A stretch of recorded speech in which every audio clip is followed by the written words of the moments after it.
Titanic جہاز کا پہلا سفر جو اب تک کا سب سے بڑا جہاز ہے صرف چند گھنٹوں میں ہی تباہ ہو گیا۔ ٹائٹینک جہاز نے اپنا پہلا سفر بدھ کے روز ساؤتھ ہمپٹن سے نیو یارک کی طرف طے کرنا تھا، جس کے captain Edward D J Smith نے اتوار کے روز اس جہاز کی میزبانی کی۔ دوستو یاد رہے یہ وہ کیپٹن ہیں جو 120 سے زائد بحری جہازوں کو چلانے کا تجربہ رکھتے تھے۔ اس کیپٹن کو یہ بھی اطلاع دی گئی تھی کہ جہاز کو اچھے طریقے سے چیک کر لیا جائے، لیکن کیپٹن کا خیال تھا کہ جہاز انسنکیبل ہے۔ جہاز کو بنانے والی کمپنی دی وائٹ سٹار تھی۔ ان کے اونر نے ساری پبلک کے سامنے یہ کھلم کھلا اعلان کیا تھا کہ جہاز کبھی بھی نہیں ڈوبے گا۔ یہی جنون جہاز کے کیپٹن پر سوار تھا اور اس نے جہاز کو چیک کرنے والی ٹیموں کو واپس بھیج دیا۔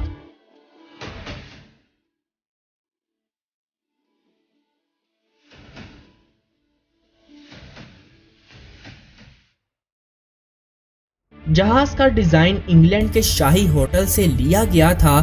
جہاز جتنا خوبصورت باہر سے نظر آتا تھا، اس سے کہیں زیادہ اندر سے خوبصورت تھا۔ جہاز کے اندر 3 ٹائپس بنائی گئی تھی۔ پہلی ٹائپس وہ تھی جو فرسٹ کلاس لوگوں کے لیے لگژری لائف سٹائل جیسی تھی، دوسری مڈل کلاس، اور جبکہ تیسری تھرڈ کلاس لوگوں کے لیے تھی جس میں زیادہ تر مزدوروں کا طبقہ تھا۔ جہاز کے اندر لائبریری، کھیلنے کے میدان، swimming pool, casino, Turkish barber اور ایئرپورٹ بھی شامل تھے۔ جہاز 230 میٹر لمبا اور 25 منزلہ اونچا تھا۔ جہاز کے نچلے حصے میں 16 بڑے واٹر ٹائٹ کمپوننٹس لگائے ہوئے تھے جو جہاز کو کبھی بھی ڈوبنے نہیں دیں گے۔ شاید اسی وجہ سے اسے انسنکیبل کہا جاتا ہے۔ جہاز کو بنانے والی کمپنی دی وائٹ سٹار نے ٹائٹینک جہاز کی بہت زیادہ ایڈورٹائزنگ کی تھی۔ نیوز پیپر میں اس جہاز کو انسنکیبل کے نام سے جانا جاتا تھا، یعنی کبھی نہ ڈوبنے والا جہاز۔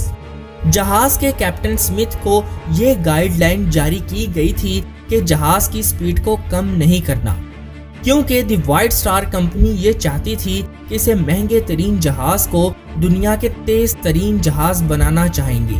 14 اپریل 1912 کا دن انتہائی پرسکون تھا۔ اس دن سمندری طوفان کے آنے کا کوئی بھی خطرہ نہیں تھا۔ فضا پرسکون تھی اور سمندر کا پانی بالکل شیشے کی طرح دکھائی دے رہا تھا، اور تمام لوگ اس جہاز میں سفر کو انجوائے کر رہے تھے۔ لیکن انہیں کیا پتا تھا کہ آج کی رات ہماری زندگی کی آخری رات ہوگی۔ 14 اپریل کی رات ٹائٹینک جہاز اٹلانٹک اوشین سے گزر رہا تھا، اور اس کے آس پاس کے قریبی چھوٹے جہازوں نے اس کو آئس برگ کی وارننگ دینا شروع کر دی تھی۔ لیکن ٹائٹینک اپنی پوری آب و تاب کے ساتھ تیز رفتار سفر کر رہا تھا اور رکنے کا نام نہیں لے رہا تھا۔ جیسے ہی دن کا سورج غروب ہوا اور رات کی تاریکی چھا گئی، اس دن چاند بھی نہیں نکلا تھا، جس کی وجہ سے مکمل اندھیرا تھا۔ درجہ حرارت نیچے گرتا گیا، سمندر کی شکل شیشے کی طرح چمکنے لگی، جس کی وجہ سے آئس برگ کو تلاش کرنا انتہائی مشکل ہو گیا۔ آئس برگ کی پہلی وارننگ شام 7:30 پر ملی۔ جہاز کے قریبی چھوٹے جہازوں سے موصول ہوئی کہ آپ اپنے جہاز کی سپیڈ کو کم کریں یا آج رات تک یہیں سٹے کریں، کیونکہ آگے خطرناک قسم کا برفانی پہاڑ ہے۔ مارکونی جو ایک وائرلیس آپریٹر تھا، اس نے اس اطلاع کا پیغام اپنی جیب میں ڈالا اور جہاز میں موجود دوسرے لوگوں کے ساتھ ہلا گلا کرنے لگے۔ اس کے بعد رات 10:55 پر ایک اور جہاز کیلیفورنیا نے ریڈیو سے کہا کہ براہ کرم آپ رک جائیے، آگے آئس برگ ہے جس سے آپ کو شدید نقصان ہو سکتا ہے۔ چونکہ فلپس جہاز کو روکنے پر تیار نہیں تھے، کیلیفورنیا کا برقی سگنل جہاز سے بہت زیادہ قریب تھا، جس کی وجہ سے وہ ٹائٹینک جہاز کو بار بار آئس برگ کی وارننگز دیتے رہے۔ لیکن فلپس نے تنگ آ کر اس رات میں اس ریڈیو کو بند کر دیا۔ جیسے جیسے جہاز آگے بڑھتا گیا، ویسے ہی موت بھی ان کے قریب آتی گئی۔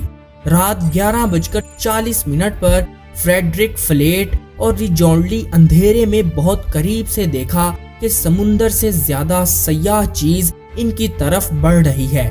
چونکہ آئس برگ کا حصہ تھا، اس نے جلدی سے جہاز کے اوپر لگی بیل کو 3 بار زور زور سے بجانا شروع کر دیا اور پل کو فون کیا، لیکن کچھ نہ ہو سکا۔ سیکنڈ سے زیادہ انہوں نے اپنی سانسیں روک لی۔ جیسے ہی جہاز آئس برگ سے ٹکرایا تو جہاز کے ایک سائیڈ والے 6 کمپوننٹس میں بھاری پانی کی مقدار سے بڑھ گئی، جس کی وجہ سے جہاز آگے کی طرف جھکتا گیا۔ جیسے ہی یہ خبر لوگوں تک پہنچی تو کافی لوگوں نے اس کو نظر انداز کر دیا۔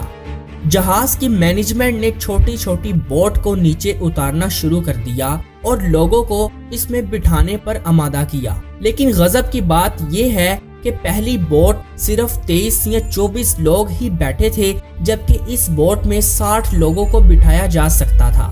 آہستہ آہستہ پانی جہاز کے اندر داخل ہوتا گیا اور سیلاب کی صورت اختیار کر گیا۔ تب لوگوں کو یہ ریئلائز ہوا کہ اب پانی سر سے اوپر گزر گیا ہے۔ جہاز میں بھگدڑ مچ گئی اور لوگ اپنی جان بچانے کے لیے ایک دوسرے سے لڑنے لگے۔ سمتھ نے ریڈیو کال سے کانٹیکٹ کرنے کی کوشش کی، لیکن کوئی نہیں آیا۔ آخرکار اس نے پبلک سے یہ کہا کہ آپ آسمان پر آتش بازی کریں، شاید ہی کوئی ہماری مدد کو آئے، لیکن اس وقت بھی کوئی بھی مدد کو نہیں آیا تھا۔ پورے جہاز میں ایک ترکیب اپنائی گئی کہ سب سے پہلے بوٹ میں خواتین اور بچے شامل ہوں گے۔ سب نے اس پر عمل کیا اور 400 سے زائد بوٹ کو نیچے اتارا گیا، لیکن جہاز میں سب سے زیادہ مرد حضرات ہی بچے تھے۔ پانی مزید بڑھتا گیا اور جہاز درمیان سے ٹوٹنے کی وجہ سے 2 حصوں میں ٹوٹ کر سمندر میں جا گرا۔ جہاز کو آئس برگ سے ٹکراتے ہوئے تقریباً 2 گھنٹے 40 منٹ ہو چکے تھے۔ اپریل 1912 کو صبح 2:20 پر ٹائٹینک جہاز سمندر کے ٹھنڈے پانیوں کے نیچے غائب ہو گیا۔